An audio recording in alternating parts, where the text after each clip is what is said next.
Hi folks, interested in trips in Canadian Rockies.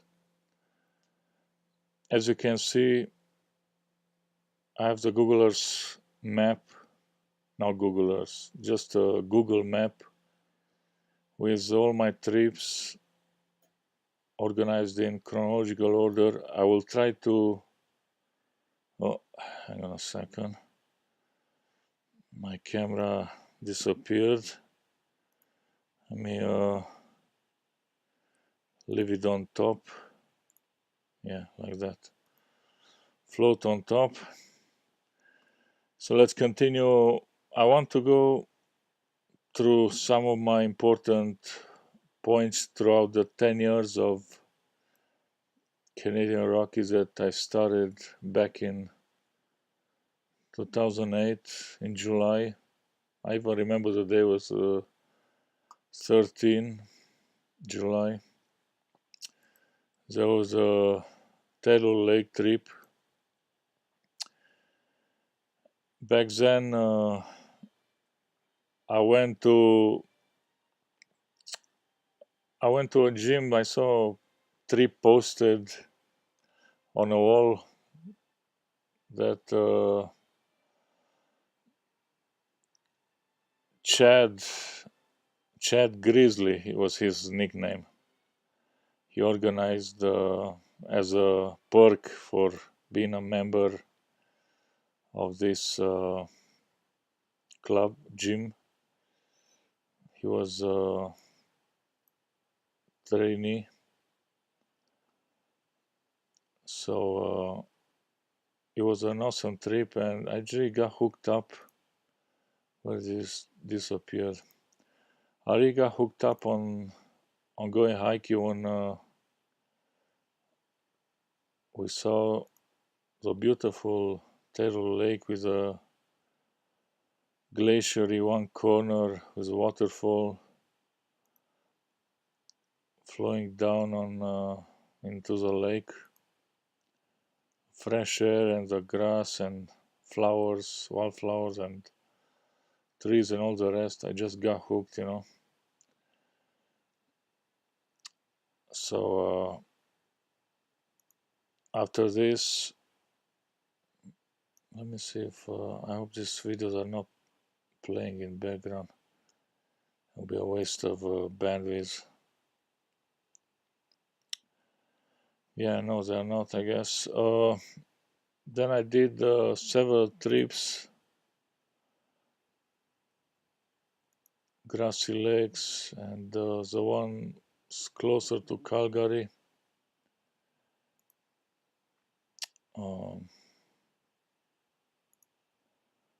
Which are very popular for Calgarians. They are in close proximity to Calgary and not difficult to get to the summit.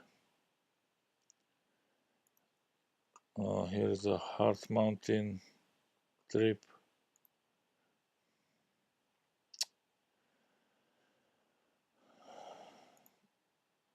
Yeah, so I would like to go over some aspects I've encountered in these 10 years. So the progress it's pretty much done by how much you go hiking and scrambling, mountaineering, and all the rest of the sports, ice climbing or rock climbing, which I did quite briefly, not much. But I was participating when I got a chance to learn as much as I could, learn a little bit of rappelling and climbing, not so much, but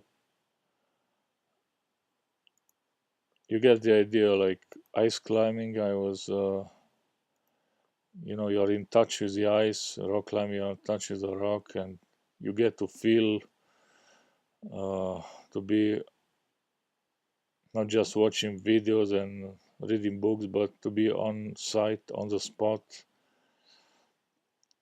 experiencing directly these sports, which are actually coming in very handy for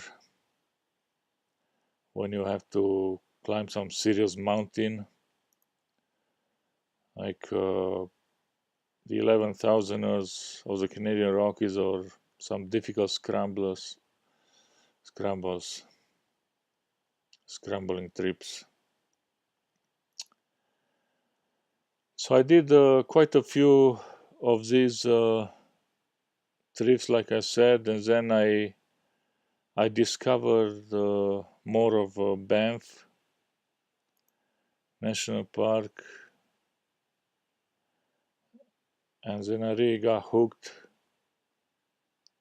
Obviously, I'm not gonna click on every link now. I just wanna, like I said, point out some important lessons and aspects that during the 10-year time I learned and observed. Yeah, as most people know who are familiar with Canadian Rockies, summer season is short, and depending on year, they can be shorter or longer. With like right now, we will pretty much go into winter very soon, and it's almost like the fall, it's or autumn as it's called, is skipped. Um, there was a lot of smoke this summer as well as last summer from forest fires burning in British Columbia and US. Last year was Alberta as well, but not this year.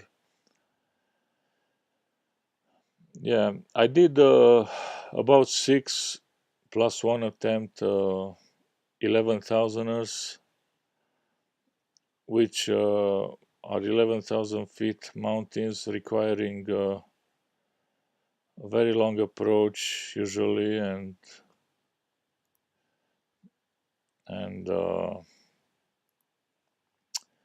some serious mountaineering, glacier crossings, or some scrambling, route finding, and so on. This is from Mount Temple, where I experienced the light, the air charge with electricity in my eye socks. Luckily, I was the weatherman from US who had experience that we were on standing on snow and weren't affected as much to get electrocuted by a lightning strike, since we were protected by the layer of dry snow, according to him anyway. And then quickly we descended on various talus to escape that threatening storm. It was a good trip. I even filmed for the movie Life in a Day, and they got some footage. They put it on movie, but not very brief. The guy I request to film me a little, he was chewing on his sandwich when he was filming me, so he ruined my whole video. I don't blame him. Anyway, there are many peaks in that area that have a quite impressive glaciated peaks all around, including this Isabel Peak with the Mount Ball with its glacier visible. You can see all the way to the Bugaboos, and like here are the Bugaboos, where I did a trip, by the way, finally last summer, I believe. We did a trip for two overnighters with a group. Uh, yeah, Mount Nestor. Mount Nestor, it was a brilliant trip with ramblers from an older, passionate scramblers and hikers from Calgary, a club that's usually retirees from the Calgary Alpine Club that have joined this club and are doing weekly trips, a lot of ski trips in the winter and snowshoeing, and some scrambles and hikes in summer and the other seasons. Uh, yeah, some trips in Waterton Park, National Park. I just disappear. Uh, it's not too big, that park, so you kind of, once you climb the main mountain, includes the highest one, which is Blackistone, you pretty much see a lot from this park. And they had some horrendous wildfires last summer, and they closed up the park, and this summer as well they partially closed, and plus they were rebuilding some main roads, and lately I haven't been there due to mainly this reason. Let's see what else. It's a lot more, of course. Yeah, some mountains near Banff, Kasky Mountain, that can be done shoulder season, as it's called, just before winter, when it's just a little bit of snow on a trail. It can be still done, even if it's a bit cold, but it can definitely be reached the summit. And the days are getting shorter too, but with an early start, it should be fine. Yeah, Copper Mountain also. That's next to Pilot Mountain, one of my latest trips. I had an attempt there. Copper Mountain, we were camping. It was it was a smoky day, like many others. Still views, but not perfect views. This is how you hang your food due to bears. You hang them with the wires suspended. Uh,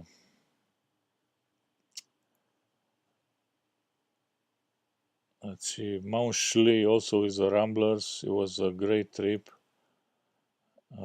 You look at the slopes; they look so steep, and once you are on the rock, you realize that they are doable, no problem if you follow the proper route.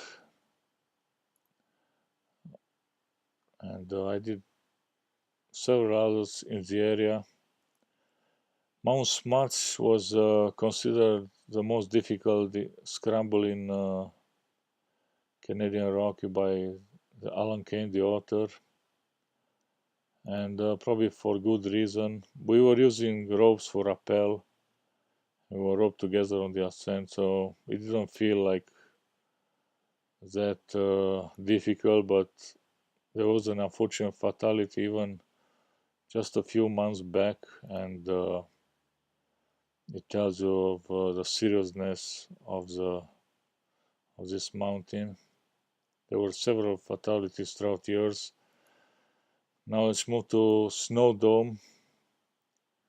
Snow Dome is an 11,000er, and again, why is it going that way? I have to move this window. It won't move. Like I said, Snow Dome is a trip done in. Yeah, you see, that's a difference between having a window remaining on top, and once you click on site. The other ones are just disappearing. Like I said, full of crevasses. Athabasca Glacier. I didn't like those crevasse crossings at all. There are some big white crevasses that, if there are snow bridges some years, they can be extremely dangerous. You can fall and break your legs or die in them. Yeah, one of the 11,000 that I did. Let's see here, Victoria mountaineering with my buddies Attila, Tom, and Pavel. We did a few of these 11,000ers together. Ot is our main man. Basically, I learned most of the mountaineering from him. He was very experienced from the start, climbing Aconcagua, and he had some other attempts in Elbrus in Russia, and he climbed in Mexico and other countries. Some volcanoes. Yeah, these were great memories because they were some of the highest peaks, more difficult that I've done.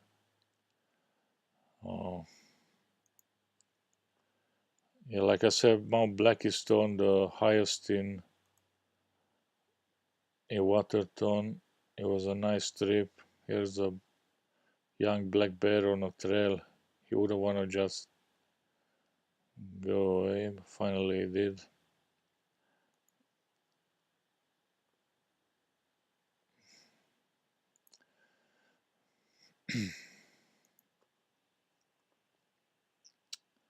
Yeah, some ice climbing trips. Rogan Gully.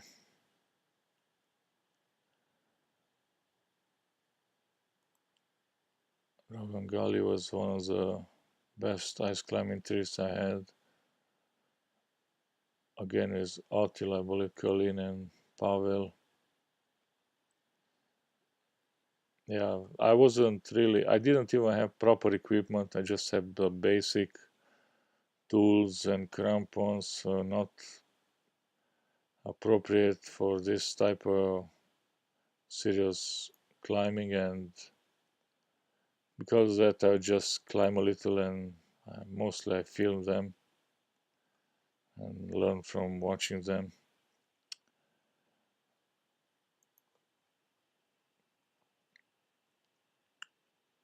Yeah, quite a few winter snowshoeing trips.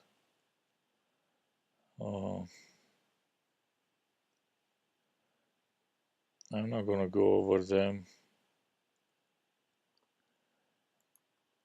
Here's Mount Kidd. I did South Kidd, my last trip, which was great. Kidd is the main peak of this mountain, although they are quite separated. It should have probably different names, more different.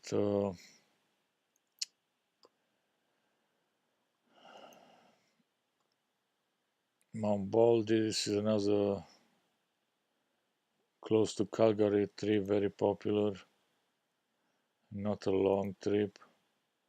Also, quite a short approach, so these short approach are favorites. You don't have to waste much time. Mount Wimper was quite a straightforward sloggy on Highway 93 South. Some snow, and I got on its white summit. There are also Boom Mountain nearby and other peaks that are still doable. Uh, and not too difficult, as the approach is quite alright. It's not dense bush due to wildfire. This is Mount Hector viewed from Mount Wimper. Yeah, Mount Remus with Pavel, a trip. This is accessed via Highway 66, which I don't like to go on it because I live in Norwest and you have to cross all through Calgary to get to that road, and I only get if I catch a lift with somebody, carpool. Uh, Princess Margaret with Tom. Yeah, there are quite a few in that area. Mount Charles Stewart, Cougar Peak, and so on. By Grotto, and that was Mangrotto, and others that are all not far from Calgary also.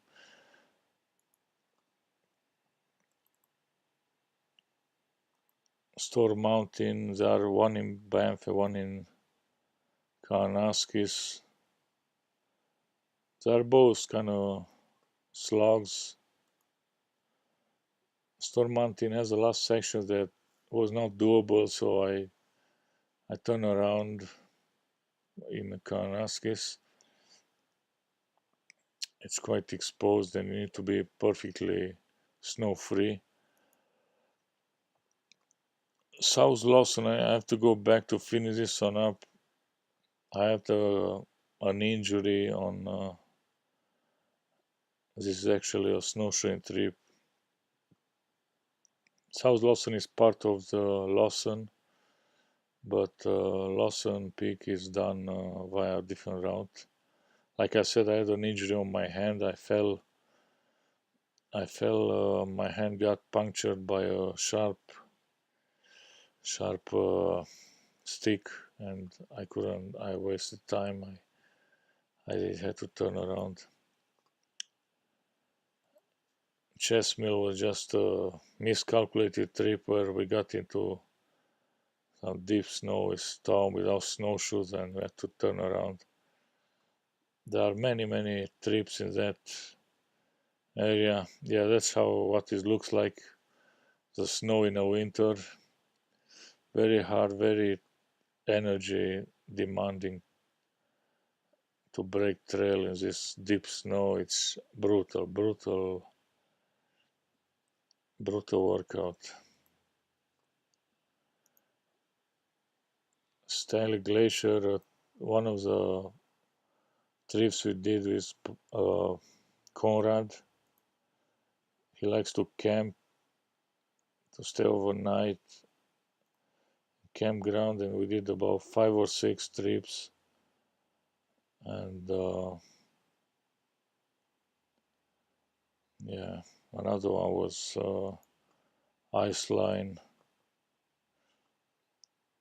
via Stanley Mitchell Hut.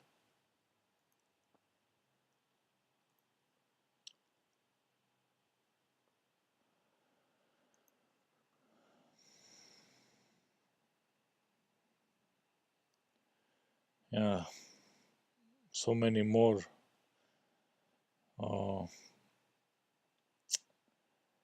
But I will just stop here for now. I may do another similar video shortly. We'll see how it goes. Thanks for watching.